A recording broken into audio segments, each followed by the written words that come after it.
Okay, good afternoon. This is day number 161 of making videos describe a day or thought in the life of a schizophrenic. My name is Dominic. I don't believe I am diseased or crazy, but that I am subject to what NATO terms cognitive war, what the Joint Intelligence or Indian Chief of Joint Intelligence describes as neurostrike weaponry.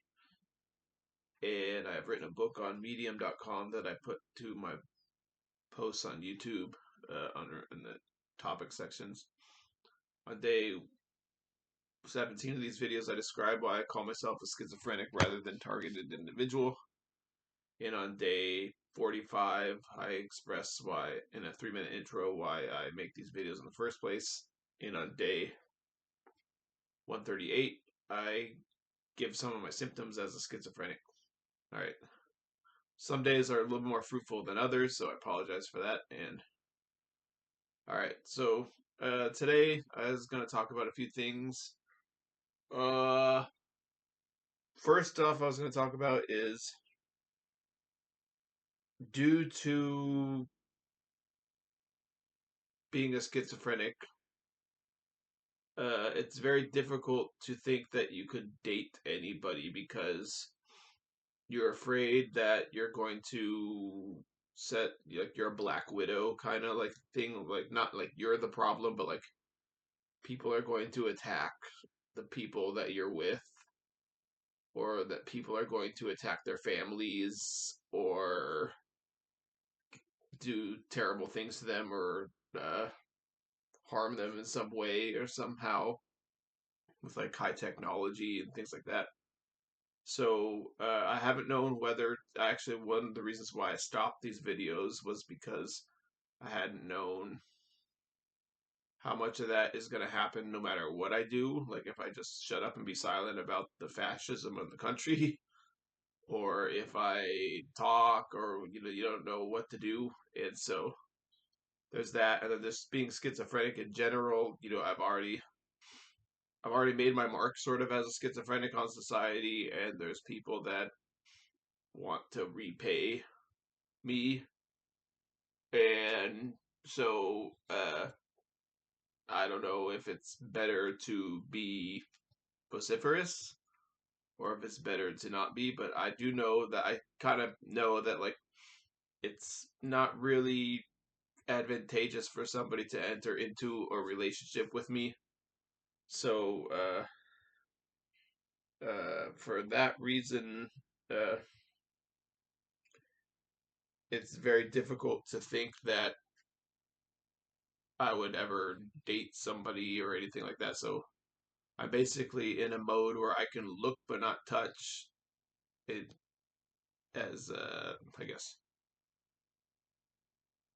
a saying or whatever. So yeah, so I'm thinking about that, and I don't know, you know, so much was pumping me in the schizophrenia to talk.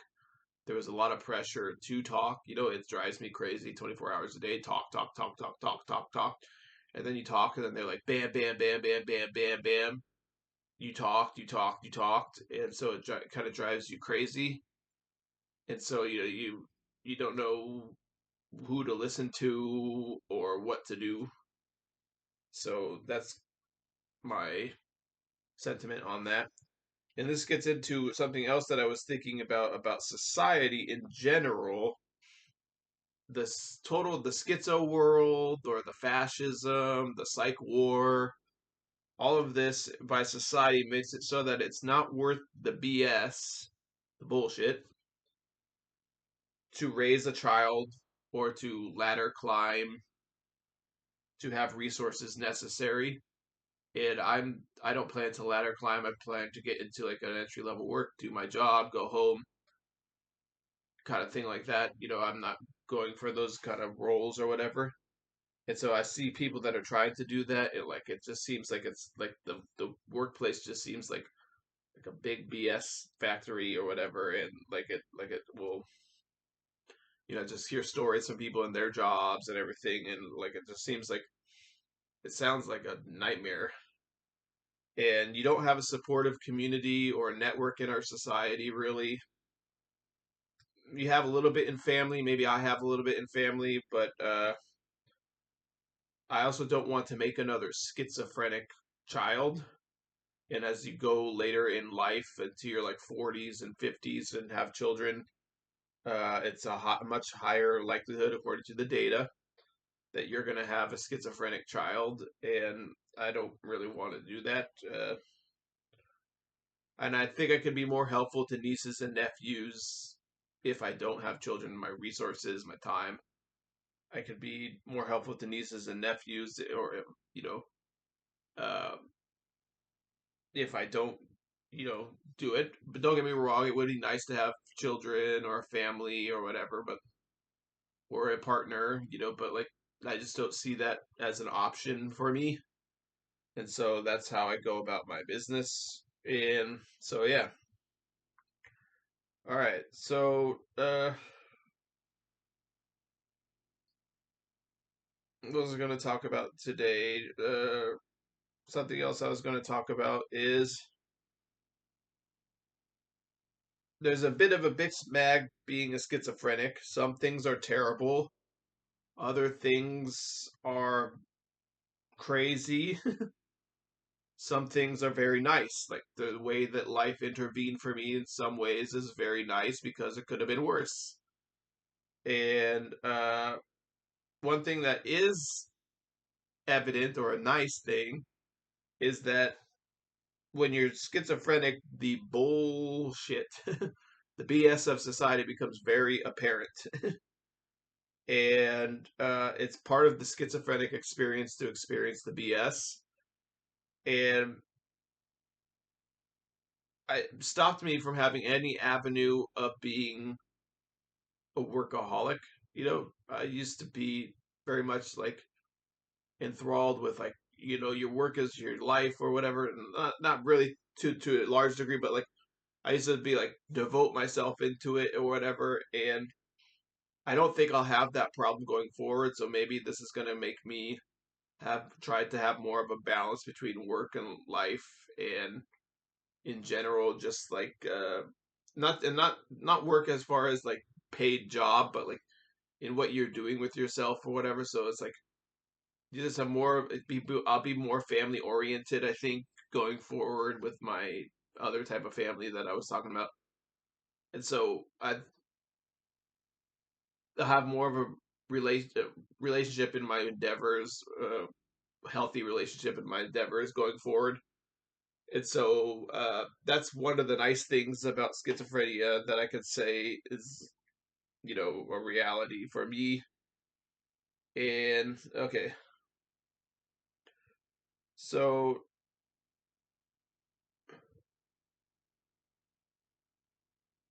I guess I could add to that is that uh, our political system. I was going to talk about. I had said this in another one. I was going to document it since this is going to YouTube or whatever. I know I've said it on Substack or something, but our entire political system is geared toward making us angry, and angry people don't think straight or make good decisions.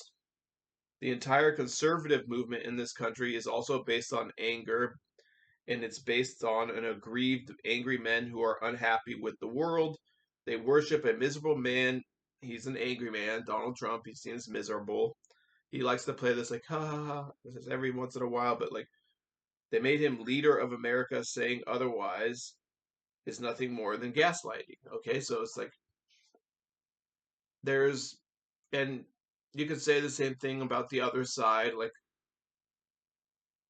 they want us to operate from anger. It's like everything is geared towards making the population angry.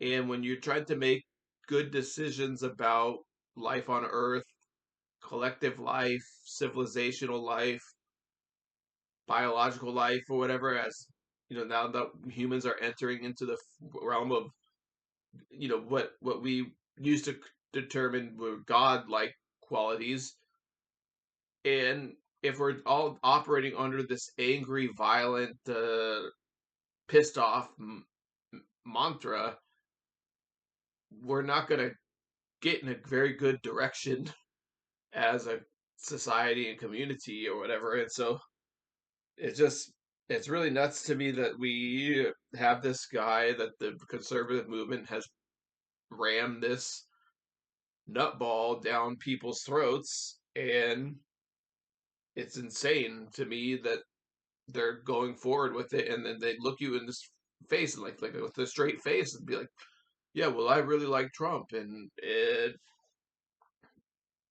it's crazy to me. So yeah, I just wanted to say, like, if probably, I mean, there's a lot to be angry at, so I understand when people are angry, but really, we have to get past this guy making everybody angry all the time, because there's like real decisions we have to make as a group of people, and we can't make those decisions if we're all pissed off at each other all the time, okay? And this kind of gets into the next thing I was going to say, which is that I believe the world is pitted in these ridiculous competitions to prove our worth to people who are becoming trillionaires in order to obtain resources that they dole out in limited fashion, to the point we can't reproduce or live in homes or have health care. We deny that we should organize around common goals, and we deny interdependence of life and the very notion of civilization, which is that cooperation keeps us alive and comfortable as a collective of humans. And because I thought this, a war was waged on me physically, socially, and psychologically, to the point it destroyed my 20s and 30s. And now sometimes it feels like they're going to do it again. And they like to say, we're going to try. They like to say this thing was like, we're going to try what we tried before, even though it didn't work. They tell me this, and it's like, why are you telling me this? Because, trying something that we tried before, even though it didn't work. And, uh, it's crazy that people don't, like, the system that warred upon me didn't ever atone for what it did. And they just kind of like just like discard you like a piece of trash. Like, good luck to you. And uh, I think it's insane that they're going to try to do things again like they did in the past. And it's not quite like that. Trump came in and he did things a little bit different, but like he's still raging this like weird, crazy psych war on me a lot of times. And it's a little bit subdued. Like, it's not the voices in the head, although I was getting voices in the head for about the last month or whatever. And it's it's a little different than it was under the other two presidents of the past 15 years. Trump has had a split two term, and so but all the other things that Trump is doing is crazy. And yeah, so I just, the anger that people have and these like pitted competitions of like, we're in this angry group, we're in that angry group, and we're competing to take control of the government, so we can do this to those people or that to these people or whatever. And it's really insane. And it takes away from the fact that, like, what we could do collectively as people if we all operated together with a common goal. And yeah, that's, I don't know why we can't get to that as people or whatever. It's like we're really blowing it. Okay, so all right. I think that's basically what I had to say today. Those are the last few thoughts I've had over the weeks before I decided to start these again. I think tomorrow I'll probably be done with my class and I could get back into reading. I plan to read out of the books again and get the synchronicity and stuff like that. Okay, I was going to say something about AI, and I don't have extensive knowledge on AI. I don't have like a big background, but just from what I know, I'll give my 2 cents is that, like, uh, it seems to me that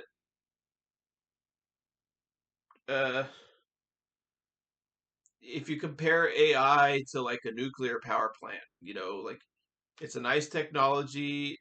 It has some benefits to society and civilization in a large ways, but it also has negative aspects where it has waste, it has environmental degradation or whatever.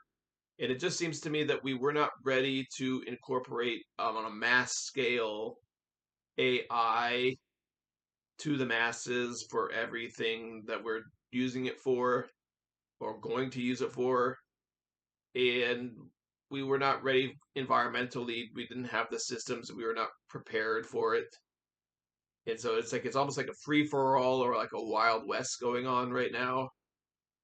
And it's part of a greater structure that we didn't that address before AI, and now AI is coming in and exacerbating it. And so it seems to me like it needs to be regulated, and that maybe we should limit like the uses for it. Like there's some I use it for like personal uses, and I could say like I give a plug for like job searches and uh, educational opportunity searches. I think it's very handy that way. Obviously, if you're going into something serious of that nature, you want to go beyond AI, but I think it is like a good startup. And so I think yeah, that's interesting for those things. I that's my of the one thing that I've used it for. I would say I kind of wish that it would, if we regulate it for its particular uses, that would be incorporated. I don't know how easy that is to do, and it does seem imperative that for it does seem kind of imperative that you would want to keep using AI for like the medical industry or like safety issues and stuff. And for medical science safety, like life and death situations, it seems imperative that we keep it. That's just a couple that I was thinking, the personal use and then the imperative of the science and the medical industry. And so for scientific discovery, AI could potentially help us or whatever. But I don't think it necessarily that we're prepared to have it incorporate all of society and be free use where like everyone has their own personal nuclear power plant, get the AI at their disposal kind of thing. And so it's like uh yeah, that's what I liken it to a little bit like, when I think about it. And so uh it seems like there should be some amount of regulation regulating the purposes and what usage people use it for and stuff. Okay. So that's what I was thinking about the AI, and I know everyone has different thoughts on it or whatever, but those are my two thoughts on it. All right, so I was gonna get into something here about actually I'm gonna save this for next time. It's about Trump's assassination attempt and how he was mocking whatever happened to me on April 13th, 2011 on the highway in 170 freeway going to LA Valley College. I had been putting up I was intending to put up protest signs for a political prisoner, an Islamic political prisoner, and a car drove up alongside of me and swerved into my lane, trying to hit me. And I've never known if it was. I guess I'll talk about it now. I've never known if that incident was a real attempt on my life or if it was part of a massive stunt. And so Trump created his earshot thing to kind of mock me or whatever and to undermine anything about that. And Trump likes to mock me and undermine me all the time. And so, uh, yeah, so I still don't know, was it a real attempt? I lean that it was because I've since been have like a heart attack machine tested on me or whatever. They threatened me or whatever, or brain zaps and things like that with like other kind of weapons. And I've had other incidents of spinouts on the highway from coming back from San Francisco, and it was all in conjunction with like I think it was like ICE or like an LAPD police gang. And because I was threatened by two police officers after going to an answer protest for the Libyan bombings, and at that protest, I think there was a guy named Michael Preisner, who's kind of like a he activist, and he was a veteran or whatever. And I think I don't know what his political affiliation is. I didn't really care to know or whatever, but he said that who's the biggest terrorist in the world today? Pentagon, White House, CIA. We were all chanting that, and then 5, 6 days later, I was one of six people on the corner, and a police officer, two women police officers, came into a Starbucks and threatened me through a tactic called directed conversation.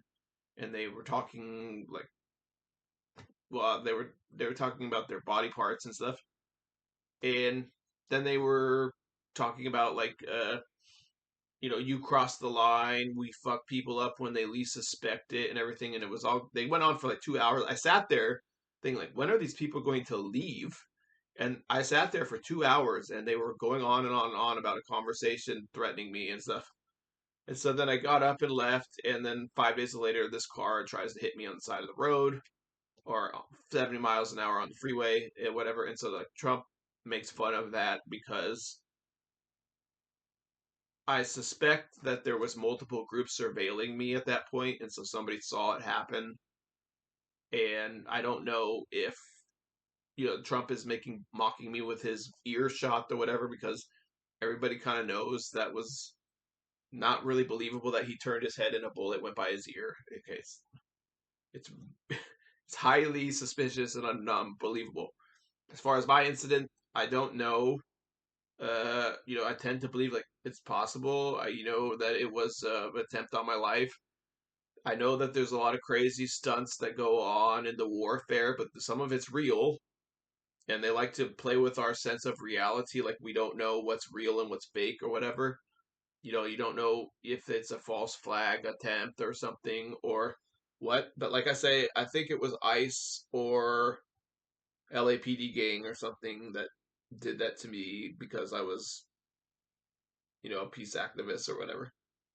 So, all right, I'm gonna stop here, and I guess I'll talk about that for now. And all right, thanks a lot. Goodbye.